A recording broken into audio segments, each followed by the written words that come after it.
The great hall of Aldenmere was already loud with anger, before the princess even stepped through the doors. Two nobles stood chest to chest near the throne, their voices rising over each other, each one claiming the right to marry Princess Alira before the sun set that day. Guards moved closer, hands resting on the hilts of their swords, ready to pull the men apart if words turned into something worse. Servants pressed themselves against the walls, afraid to be caught between two furious lords who each believed the crown belonged to him. Alira stopped at the top of the marble steps and watched the chaos below her with tired eyes. This was the fifth such argument in 2 weeks. Her father, King Alaric, had grown ill months ago, and the council had decided that the kingdom needed a strong marriage to secure its future before anything happened to him. Since then, a parade of suitors had marched through the palace gates, each one louder and more demanding than the last. "Enough," Alira said, her voice carrying clearly across the hall despite its softness. The two nobles froze, startled, then quickly bowed, straightening their coats as if nothing had happened.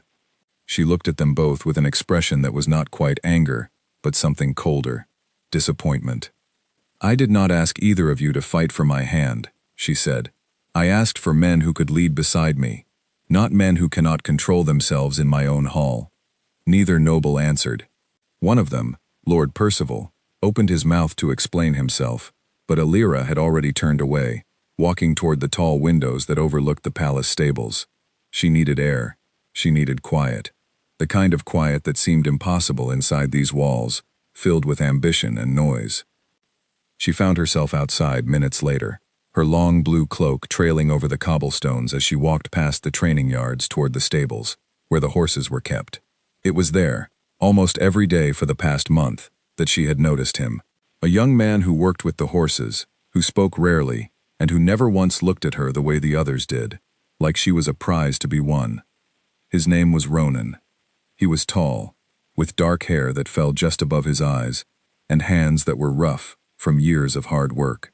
He wore simple clothes, plain and undecorated, nothing like the silk and gold the nobles wore to impress her. When she arrived that afternoon, he was brushing down a nervous black horse that had thrown its rider earlier that week.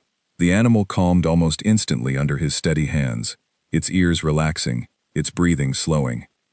"You have a gift with them," Alira said, stepping closer. Ronan looked up, startled for only a moment before he bowed his head respectfully. "They only need patience, Your Highness. Most people are in too much of a hurry." "Unlike the men inside," she said, glancing back toward the palace with a tired half-smile. Ronan said nothing to that. He simply returned to his work, running the brush along the horse's side in slow, even strokes. Alira found herself staying longer than she meant to, watching him, asking small questions about the horses, about his work, about anything that had nothing to do with crowns or kingdoms. He answered honestly, simply, without trying to impress her or flatter her. It was, she realized, the first real conversation she had enjoyed in weeks.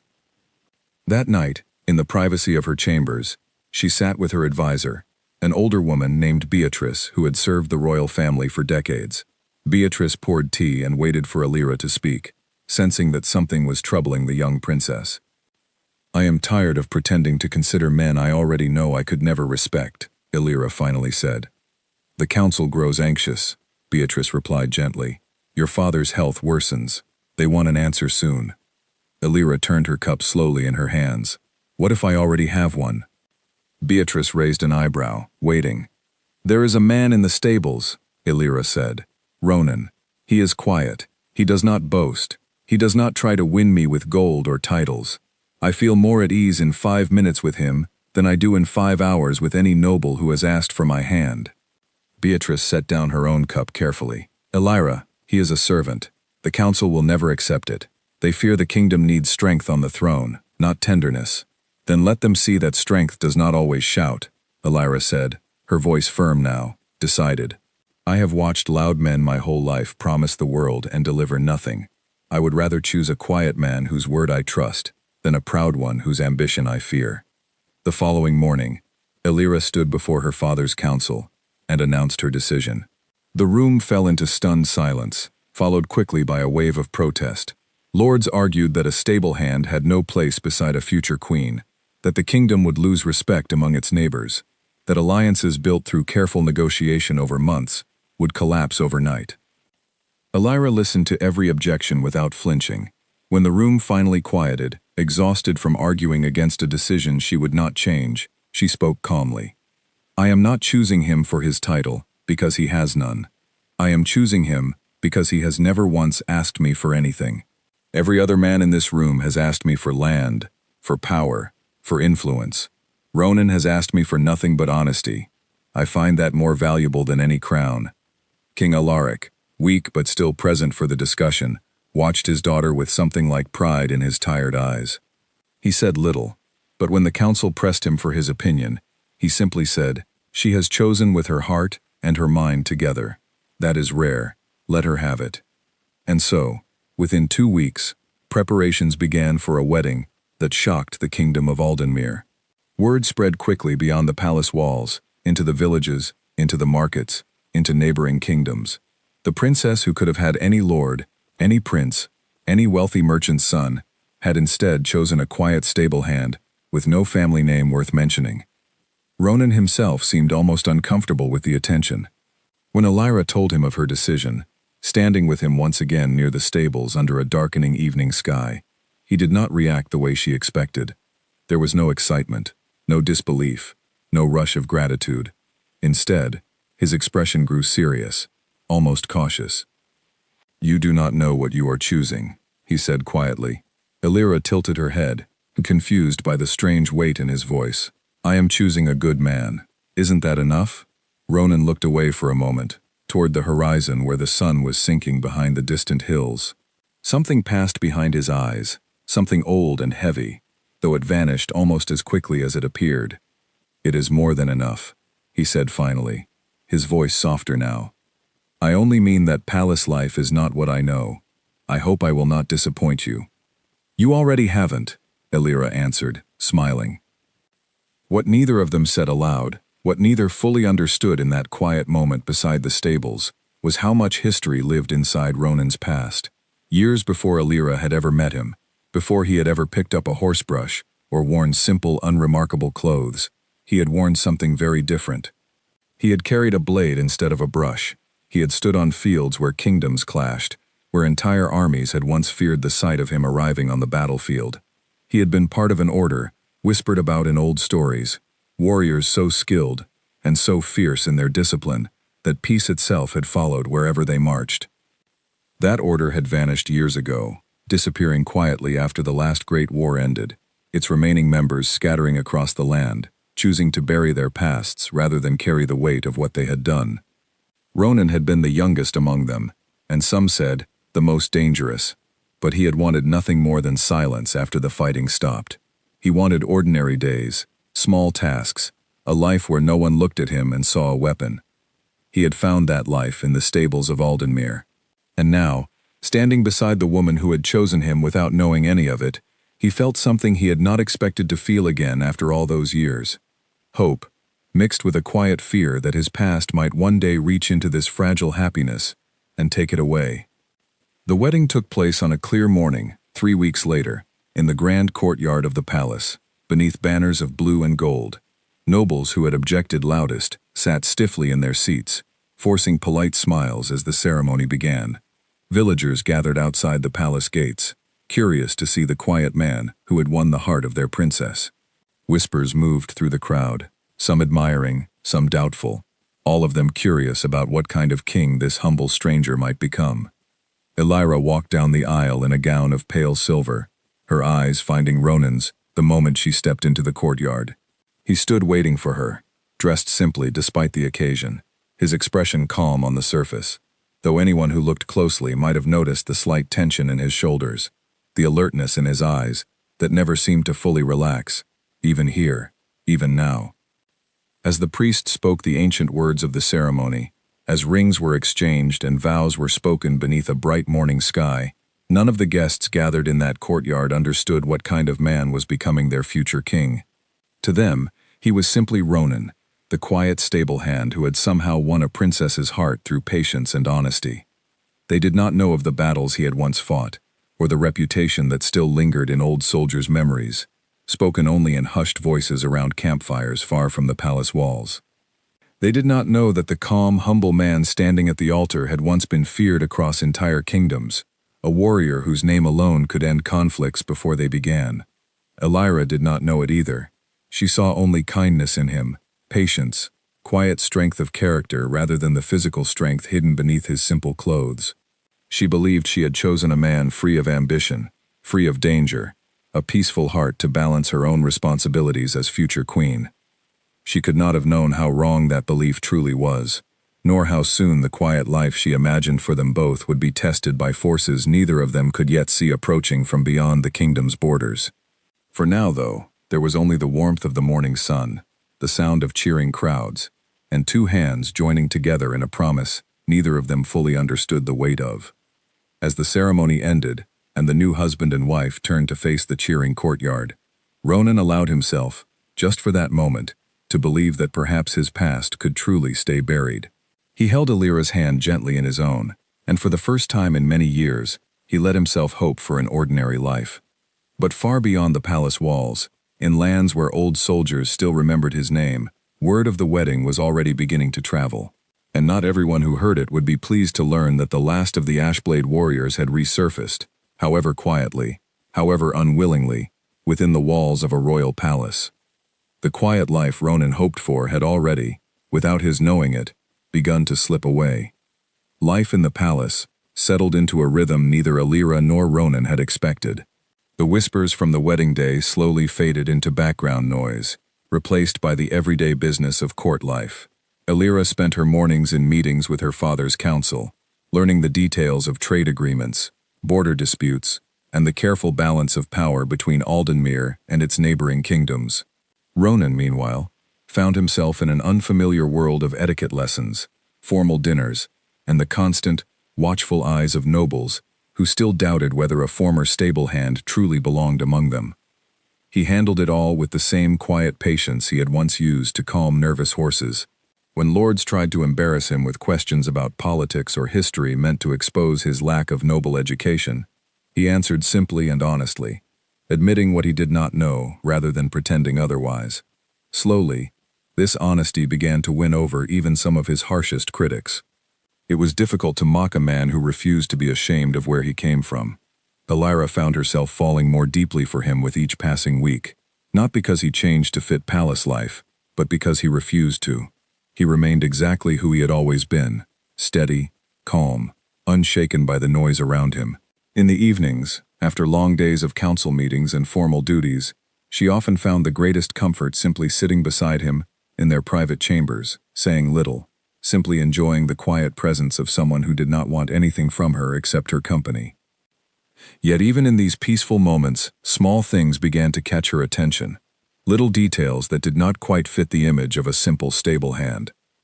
One evening, as they prepared for bed, she noticed a long scar running along his forearm, pale and old, clearly the mark of a deep wound healed many years ago.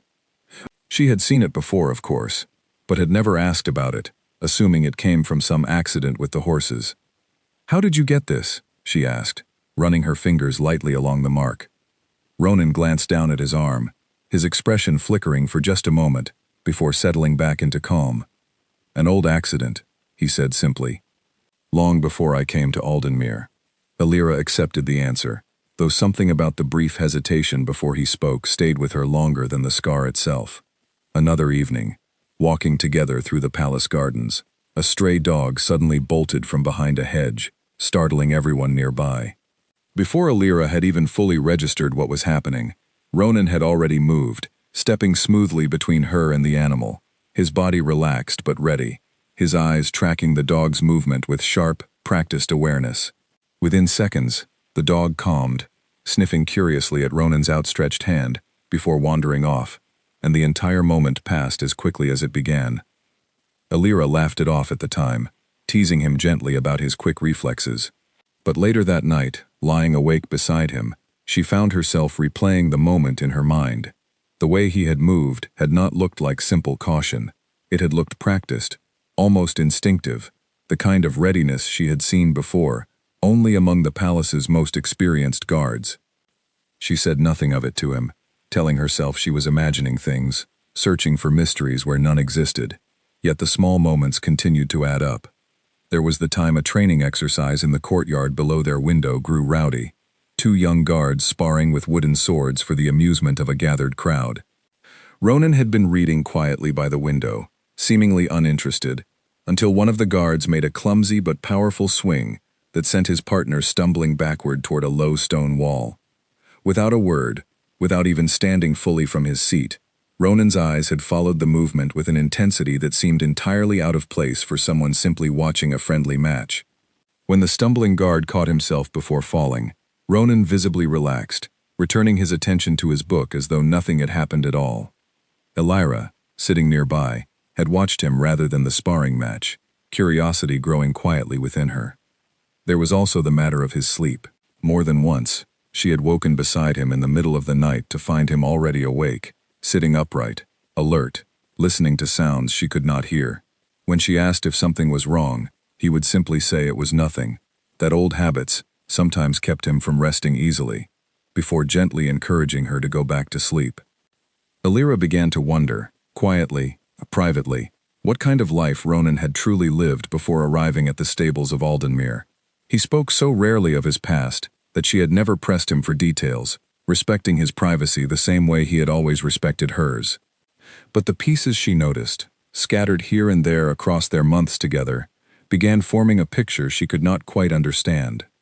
The truth arrived, unexpected and sudden, on a quiet evening nearly 4 months after their wedding.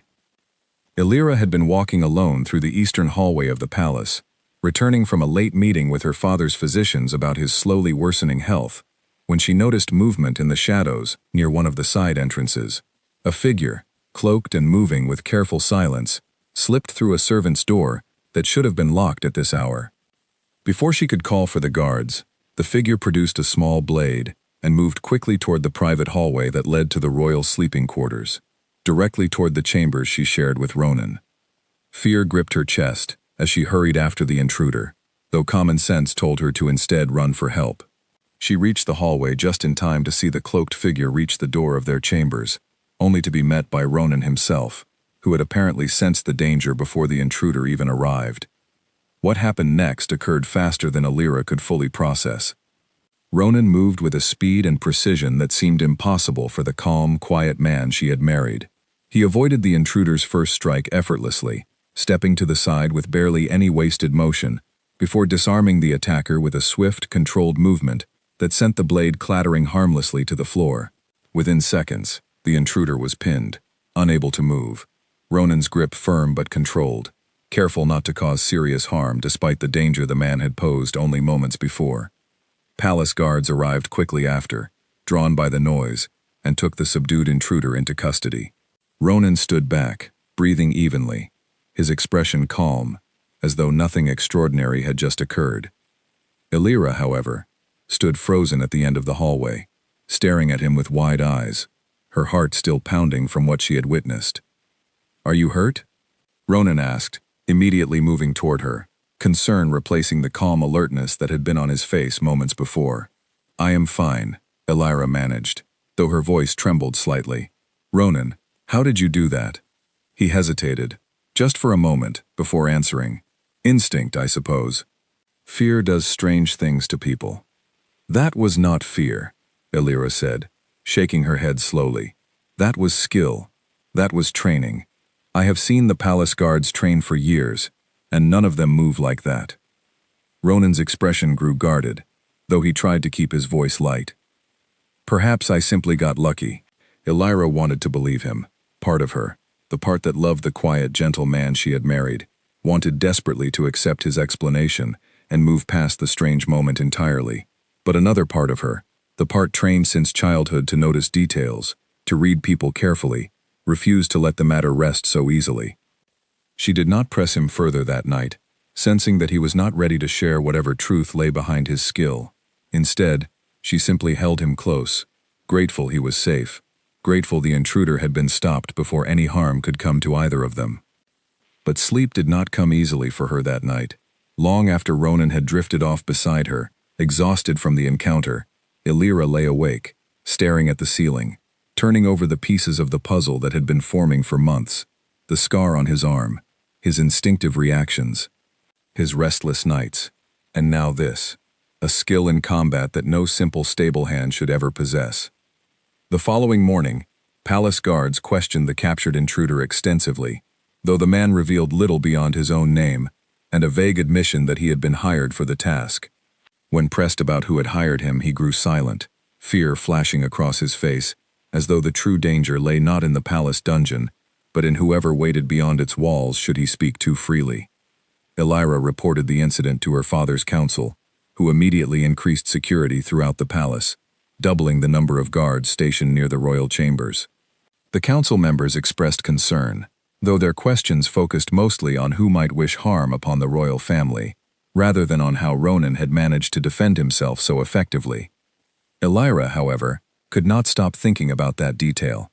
Later that day, seeking answers, she visited the palace archives, a quiet room filled with old records, historical accounts, and forgotten documents from decades past. She was not entirely certain what she was searching for, only that some instinct guided her there, some feeling that answers about her husband's past might be found among the kingdom's older histories. She spent hours searching through dusty scrolls and aging books, finding nothing directly related to Ronan, of course, since he had never held any noble title or official position before their marriage. But as she searched, she came across old records describing the last great war fought nearly 2 decades earlier, before her own birth, a conflict that had nearly torn the region apart, before ending suddenly and mysteriously. The records spoke, briefly and vaguely, of a group of warriors who had turned the tide of that war, almost single-handedly, warriors trained in a discipline so demanding and so effective that few could match their skill in combat. The records called them the Ashblade Order, though details about the group remained frustratingly sparse, as though history itself had deliberately chosen to forget them once the war ended. Elira closed the old book slowly, her mind racing with questions she was not yet ready to ask aloud. She told herself the connection was likely nothing more than coincidence, that her imagination was running wild after the frightening events of the previous night.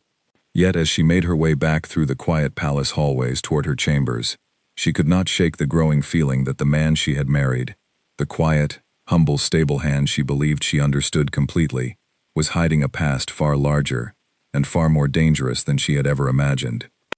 That evening, she chose not to confront Ronan directly, sensing that whatever truth he carried was not something he would share easily, especially so soon after the frightening events of the previous night. Instead, she resolved quietly to continue watching, continue noticing the small details, until she understood enough to finally ask the right questions. Neither of them could have known, as they settled into an uneasy, watchful peace within the palace walls, that far beyond Aldenmir's borders, forces were already stirring that would soon make secrecy impossible. Whispers of the failed attack on the royal chambers had already begun spreading beyond the kingdom, reaching ears eager to learn whether the rumors were true, whether the legendary warrior everyone believed had vanished years ago was, in fact, still alive, hiding quietly behind the identity of a simple palace stable hand. The peace Ronan had hoped to build within these walls was growing more fragile with each passing day, and though he did not yet know it, the past he had worked so hard to leave behind was already beginning its slow, inevitable journey back toward him. News of trouble at the northern border reached the palace on a gray, windy morning, carried by an exhausted messenger who had ridden through the night without rest. Elira received the report first, standing in the council chamber as the messenger, barely able to catch his breath, described villages burned, farmlands seized, and a growing army marching steadily southward, under the banner of a warlord named Draven. Draven's name was not entirely unfamiliar to the council. He ruled a harsh, mountainous territory beyond Aldenmir's northern border, a land known for producing fierce, disciplined fighters, and even fiercer ambitions. For years, he had remained content within his own borders, occasionally causing minor disputes over trade routes, but never posing a serious threat to the larger kingdoms surrounding him. That had apparently changed. According to the messenger, rumors had spread through Draven's territory about Aldenmir's recent royal wedding, specifically, about the fact that Princess Elira had married a common stable hand rather than a warrior prince or a powerful noble. Draven, emboldened by what he saw as a clear sign of Aldenmir's weakening leadership, had begun rallying his forces, declaring publicly that a kingdom too foolish to secure a proper alliance through marriage deserved to lose its lands to a stronger ruler. The council erupted into anxious discussion the moment the messenger finished speaking. Some demanded immediate military mobilization, while others urged caution, hoping to negotiate before the situation escalated further. King Alaric, weakened by illness but still present for the emergency meeting, listened carefully to every argument before finally speaking, his voice frail but firm. "We prepare for the worst while hoping for the best," he said. "Send word to Draven that we seek peaceful resolution, but strengthen our defenses regardless. We will not be caught unprepared." Illyra left the council chamber that afternoon with a heavy heart, worry pressing down on her more heavily than it had in months. She found Ronan later in their private chambers, standing quietly by the window, staring out toward the northern horizon, as though he could somehow already sense the danger gathering beyond the mountains. "You have heard," she said softly, closing the door behind her. Ronan nodded slowly, his expression unusually distant, troubled in a way she had rarely seen since their wedding day. "Draven," he said quietly, almost to himself.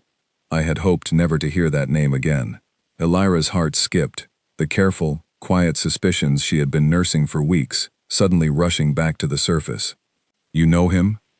Ronan hesitated, his jaw tightening slightly before he finally spoke. "I know of him. Everyone who fought in the last war knows his name." "You fought in the war?" Illyra asked, her voice barely above a whisper, though the question carried far more weight than its quiet tone suggested. Ronan turned to face her fully now, his eyes carrying an old, tired sadness she had glimpsed only in brief flashes before, always hidden away again before she could fully understand it. "Illyra, there are things about my past I have not told you. Not because I wished to deceive you, but because I hoped, foolishly perhaps, that those years could simply stay behind me forever." Illyra crossed the room slowly, taking his hands in hers, her fear now mixed with a fierce determination to finally understand the man she had married. "Tell me now," she said gently but firmly. "Whatever it is, I would rather know the truth than continue watching you carry this weight alone." Ronan took a long, slow breath, his gaze drifting briefly toward the window once more, before returning to meet her eyes directly. "Years ago, before I ever came to Aldenmir, I was a soldier, not an ordinary one. I was trained from a young age in a discipline meant to create warriors capable of ending conflicts quickly, decisively, before they could grow into larger, more destructive wars. We called ourselves the Ashblade Order." The name confirmed what Illyra had already begun to suspect from her research in the archives, though hearing it spoken aloud by Ronan himself sent a chill through her regardless. "The last great war," she said quietly. "The records mentioned warriors who ended it, warriors who then simply disappeared." Ronan nodded slowly. "We did not disappear by accident. We chose to disappear. The fighting had cost too much, too many lives, too much suffering, even in victory. When the war finally ended, most of us wanted nothing more than to leave that life behind entirely, to live quietly, away from the violence and the fear that had defined our years of training and battle." "And Draven?" Illyra asked. "Draven was a young commander then, ambitious and skilled, fighting for the opposing side in that war," Ronan explained. "He and I faced each other more than once on the battlefield. He never forgave the defeat, nor the loss of territory his side suffered when the war finally ended. I had hoped, after all these years, that his ambitions had cooled. It seems I was wrong." Illyra absorbed this information slowly, her mind racing to reconcile the image of her gentle, quiet husband with the warrior he described, a man capable of standing against armies, feared enough that his mere presence could apparently still influence the ambitions of a warlord decades later. "Why did you never tell me any of this?" she asked, though her voice carried more sadness than anger. Ronan's expression softened with regret. "Because I wanted, for once in my life, to be seen simply as myself, not as a weapon, not as a legend, not as someone people either feared or wished to use for their own purposes. When you chose me, you chose the quiet man in the stables, not the soldier I once was. I did not want that to change." "It would not have changed how I felt about you," Illyra said softly. If anything, it explains so much I could not understand. The scars. Your instincts. The way you moved that night against the intruder in our hallway. Ronan nodded slowly, accepting this, though guilt still lingered clearly in his expression. I should have trusted you with the truth sooner. I am sorry for the silence. Illyra squeezed his hands gently, forgiveness already forming in her heart despite the shock of the revelation. We will face this together, whatever comes. But Ronan, if Draven is truly marching toward our borders because of rumors about our marriage, I fear this conflict may become impossible to avoid. Ronan's expression grew serious once more, the weight of old battles clearly settling back onto his shoulders. Then I will do whatever is necessary to protect this kingdom, and to protect you. I only regret that the peaceful life I wanted for us may not last much longer. Over the following days, tension within the palace grew steadily, as more reports arrived from the northern border, each one more troubling than the last. Draven's forces continued advancing, burning small villages that refused to surrender food and resources, forcing terrified families to flee southward, toward Aldenmir's capital for safety. The council debated endlessly over strategy, torn between attempting further diplomacy and preparing for the increasingly likely possibility of open conflict. Ronan, meanwhile, began quietly preparing himself, though he kept much of this preparation hidden from the rest of the court, wishing to avoid unnecessary panic until circumstances made secrecy impossible. Illyra noticed him spending more time in the palace's training yards during early morning hours, before most of the court had risen, practicing movements with old, worn weapons he had apparently kept hidden away since arriving in Aldenmir. She watched him once, hidden discreetly near the edge of the yard, and found herself stunned by what she witnessed. The quiet, gentle man she had known for months moved through complex, precise combat forms with a grace and intensity that seemed almost inhuman, each movement flowing seamlessly into the next, controlled and deadly, despite the early hour and the absence of any actual opponent. Word of Ronan's hidden past began spreading slowly through the palace as well, despite efforts to keep the matter quiet. Servants who had witnessed the intruder incident whispered among themselves, while guards who had heard fragments of council discussions shared rumors during quiet moments between shifts. Within a week, most of the palace staff had heard some version of the story, though few believed the rumors entirely, finding it difficult to reconcile the image of the quiet former stable hand with tales of a legendary warrior from decades past. Among the nobles, reactions varied widely. Some scoffed at the rumors entirely, still viewing Ronan as an unworthy commoner, regardless of any hidden skills he might possess. Others grew nervous, uncertain how to treat a man who might, in fact, possess far more power and reputation than his humble position at court had ever suggested. Lord Percival, one of the nobles who had originally objected most strongly to Illyra's marriage, approached Ronan directly one afternoon in the palace gardens, his expression carrying a mixture of curiosity and lingering resentment. I have heard troubling rumors, Percival said, his tone carefully neutral. Rumors that our princess's husband is not the simple commoner we all believed him to be. Ronan met his gaze evenly, offering no confirmation or denial. People often believe what they wish to believe, my lord. And what should I believe? Percival pressed. Believe whatever helps you sleep at night, Ronan replied calmly, before turning and walking away, leaving Percival standing alone among the garden's carefully trimmed hedges, more confused and unsettled than before. Despite the growing tension and the slowly spreading rumors, Illyra found herself feeling closer to Ronan than ever before, the newfound honesty between them creating a bond stronger than the careful politeness that had defined their relationship in the earlier months of their marriage. She no longer needed to guess at the meaning behind his scars or his instinctive reactions, and though the truth carried heavy implications for their future, she found comfort in finally understanding the man she loved completely. Yet as reports from the northern border continued growing more urgent, both of them understood that the quiet, peaceful life they had briefly shared together was rapidly slipping away, replaced by the looming shadow of a conflict that Ronan had hoped, desperately, never to face again.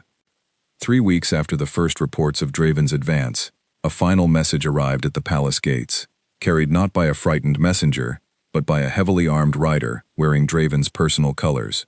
The message was brief and direct: surrender Aldenmir's northern territories immediately, or face complete conquest within the month. The council chamber fell into stunned, heavy silence as the message was read aloud. King Alaric, his health continuing to decline, could barely rise from his seat, though his voice remained steady as he addressed the gathered nobles. "We will not surrender our lands," he said firmly. "Prepare our defenses. Aldenmere will stand." Elira, standing beside her father, felt Ronan's presence steady beside her, though his expression had grown grim and determined, the weight of old battles clearly settling once more upon his shoulders. She reached for his hand, and he took it firmly, though his eyes remained fixed on the distant northern horizon, where an army was already marching steadily closer, led by a man who had never forgiven an old defeat, and who now sought to prove, once and for all, that he had grown into the stronger warrior after all. Neither Elira nor Ronan could have known, standing together in that tense council chamber, just how soon their quiet, hopeful life together would be tested by the very past Ronan had worked so hard to leave behind. The siege began at dawn, without warning beyond the distant sound of horns echoing across the northern fields. Draven's forces arrived faster than the council had anticipated, moving with disciplined speed that spoke clearly of a commander who had spent years preparing for exactly this moment. By the time the first alarm bells rang out across Aldenmere's capital, enemy soldiers had already breached the outer defenses, pouring through gaps in the northern wall that the kingdom's smaller garrisons struggled desperately to hold. Elira woke to the sound of chaos, distant shouting mixing with the frantic ringing of warning bells throughout the palace grounds. Ronan was already awake beside her, dressed and alert, his expression calm despite the urgency of the moment, as though some part of him had been waiting for this exact circumstance for years. "Stay close to the guards," he told her firmly, pulling on a simple leather vest over his tunic. "I need to help hold the eastern gate before it falls." "Ronan, wait," Elira said, fear gripping her chest as she watched him prepare. "How many soldiers does Draven have?" "More than we do," he admitted honestly. "But numbers alone do not decide every battle." Before she could respond further, he was already moving toward the door, retrieving a long, curved blade from beneath their bed, one she had never seen before despite the months they had shared this room together. The weapon looked old, but well cared for, its edge sharp despite years of apparent disuse, clearly a relic from the life he had tried so hard to leave behind. Elira followed him partway down the hallway before palace guards insisted on escorting her to the safety of the inner keep, where other members of the royal family and court were already gathering, protected by the palace's strongest remaining defenses. She protested, desperate to help in whatever way she could, but ultimately allowed herself to be guided away, understanding that her presence on the battlefield would only create additional danger for the soldiers trying to protect her. From a high window within the inner keep, Elira watched helplessly as the battle unfolded across the palace grounds and the city beyond.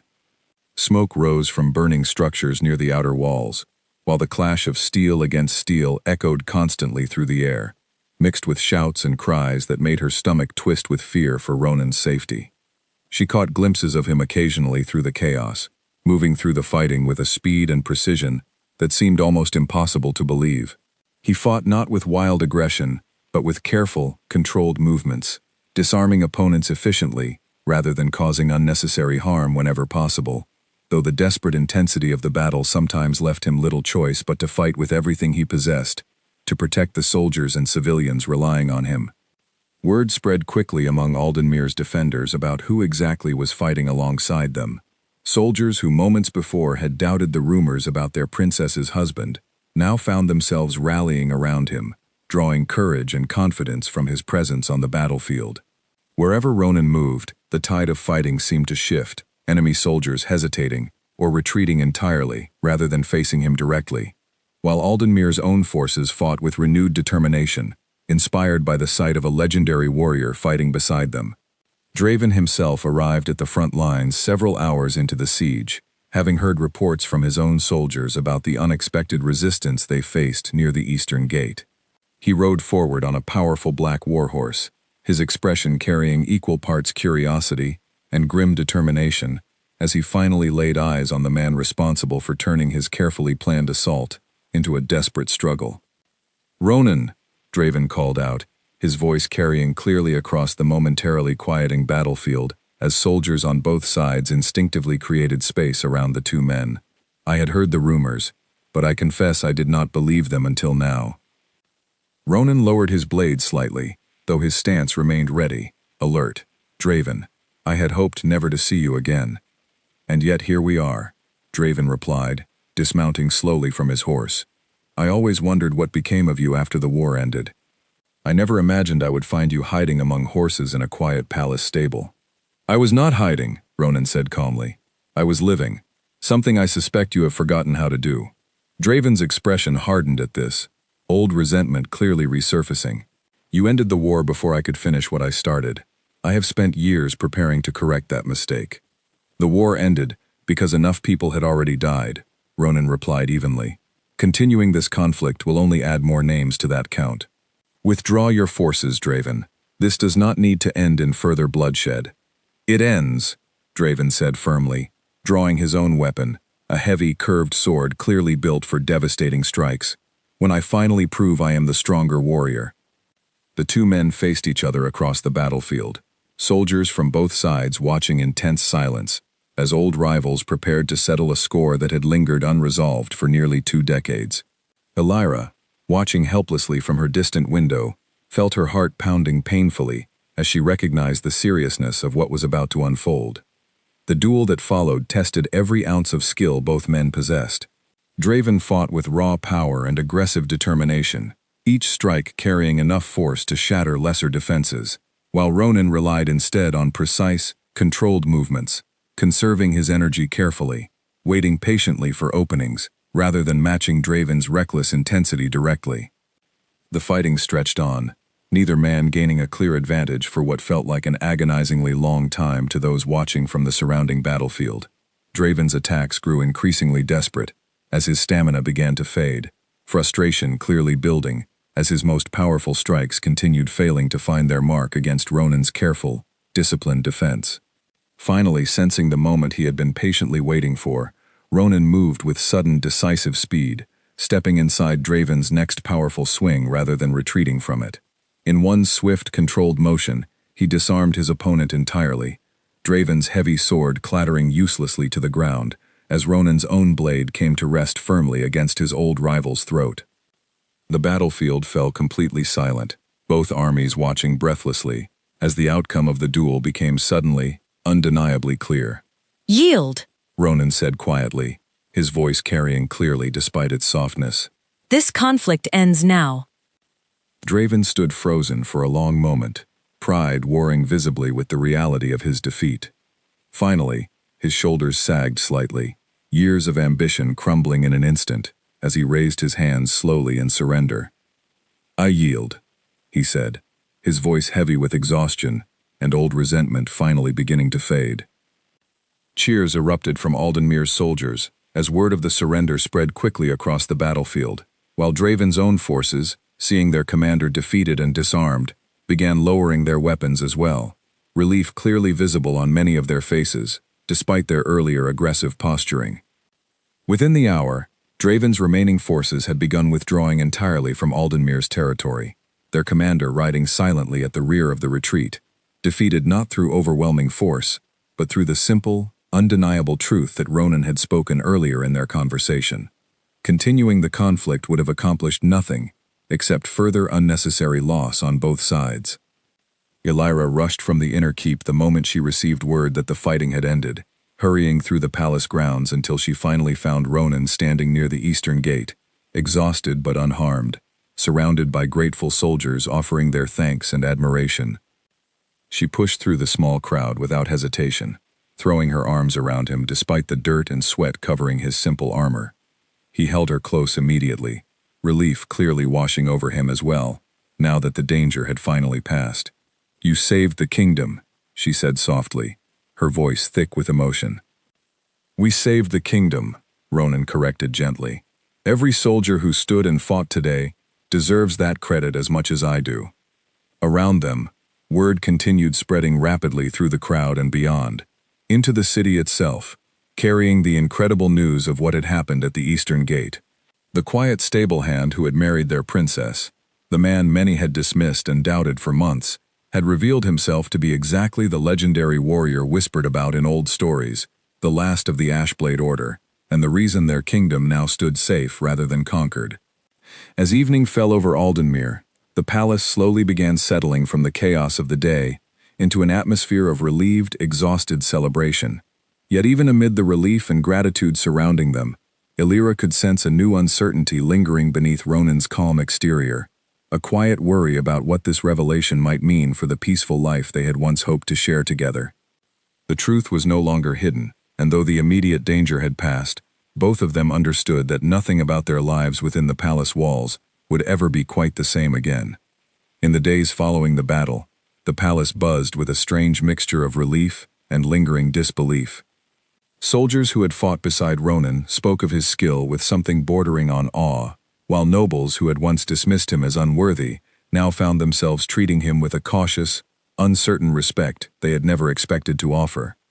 Servants whispered his story throughout the city, and within days, word of the legendary warrior hiding quietly within Aldenmere's palace had spread across the entire kingdom and beyond its borders. King Alaric, weakened but deeply moved by the events of the siege, summoned Ronan and Illyra to his private chambers several days after the battle had ended. He sat propped against soft pillows, his once strong frame diminished by illness, though his eyes remained sharp and clear as he studied the young man who had saved his kingdom. "I owe you a debt I fear I cannot properly repay," the king said quietly, his voice weaker than it had been during the council meetings weeks earlier. "You could have remained hidden, allowed others to fight and possibly fail, and quietly slipped away before anyone learned the truth about your past.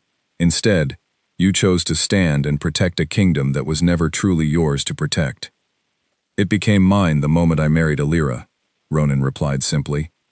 "Protecting this kingdom means protecting her, and protecting the people who have shown me kindness despite my humble beginnings." The king nodded slowly, clearly satisfied with this answer. "Then I have one final matter to discuss, one I believe cannot wait much longer given my health." He paused, gathering his strength before continuing.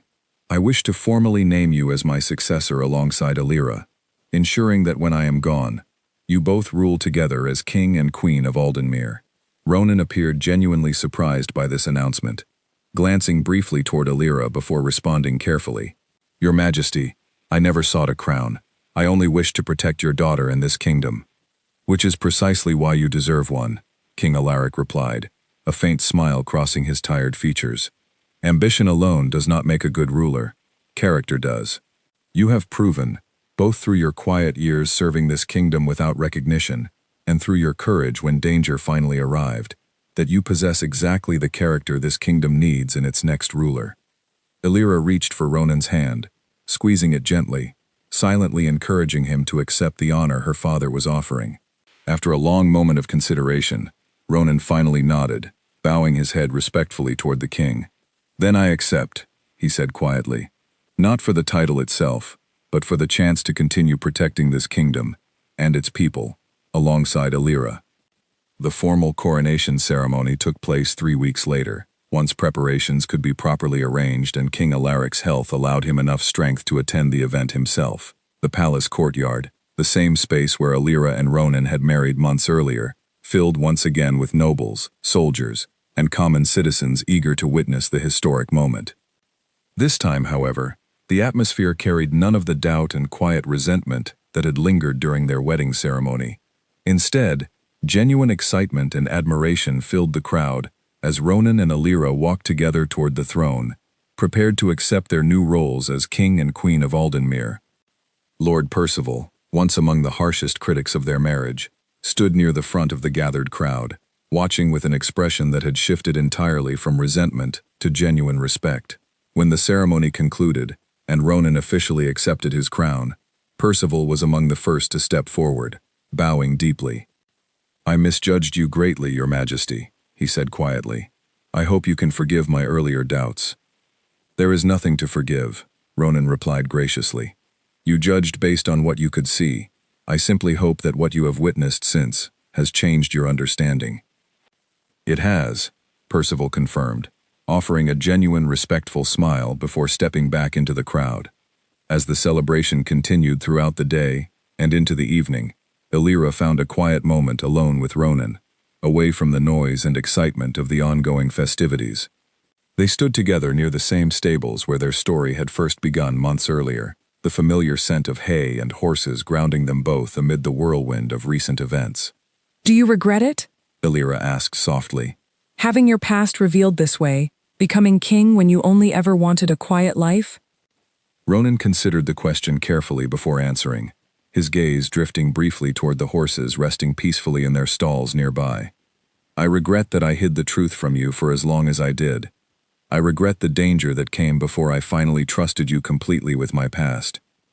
But I do not regret who I am, nor do I regret the path that led me here, to you. He turned to face her fully, taking both her hands gently in his own. I once believed that being seen for my skills as a warrior meant losing the chance to simply be seen as myself. But you have taught me that both can exist together. I can be Ronan, the quiet man who loves horses and values honesty above all else, while also being capable of protecting the people and the kingdom I have come to love. Illyra smiled, warmth filling her chest despite the emotional weight of recent weeks. That is exactly the man I chose to marry, long before either of us understood the full truth of who you truly were. Over the following months, Ronan and Illyra settled into their new roles as king and queen, ruling Aldenmere together, with a partnership built on the same honesty and mutual respect that had defined their relationship from its earliest days. Illyra brought her sharp political mind and careful diplomatic skill to matters of governance, while Ronan brought hard-won wisdom from years of experience with conflict and its true costs, ensuring that Aldenmere pursued peace whenever possible, while remaining strong enough to protect itself whenever necessary. Draven, humbled by his defeat and genuinely moved by the mercy Ronan had shown him during their confrontation, eventually became an unlikely ally rather than a lingering enemy, establishing new trade agreements between his territory and Aldenmere that benefited both lands considerably. The old rivalry between the two men slowly transformed, over time, into a cautious but genuine mutual respect. King Alaric lived to see his kingdom flourish under its new rulers for nearly 2 more years, before finally passing peacefully, surrounded by family who loved him deeply. His final words to Illyra, spoken quietly during one of their last conversations together, reflected the pride he felt in the decision his daughter had made so long ago. You chose with wisdom I did not fully appreciate at the time, he told her softly. You looked past titles and appearances to find true character. That is a rare gift, and one I believe will serve this kingdom well for many years to come.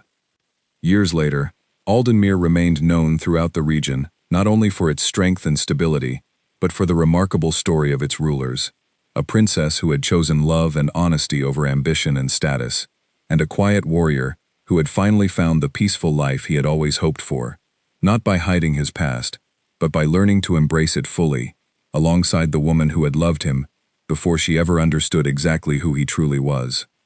Their story became legend throughout the kingdom, told not as a tale of hidden danger or secret warfare, but as a gentle reminder that true strength often reveals itself not through boastful claims or grand displays, but through quiet patience, unwavering honesty, and the courage to protect those one loves, regardless of the cost.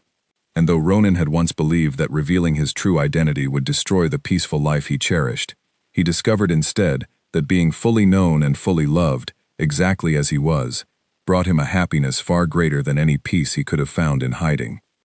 The princess who had married a quiet human, unaware she had chosen a legendary warrior, ultimately found that the greatest treasure of her choice was never his hidden skill or his forgotten reputation, but simply the honest, steady heart of the man she had loved from the very beginning.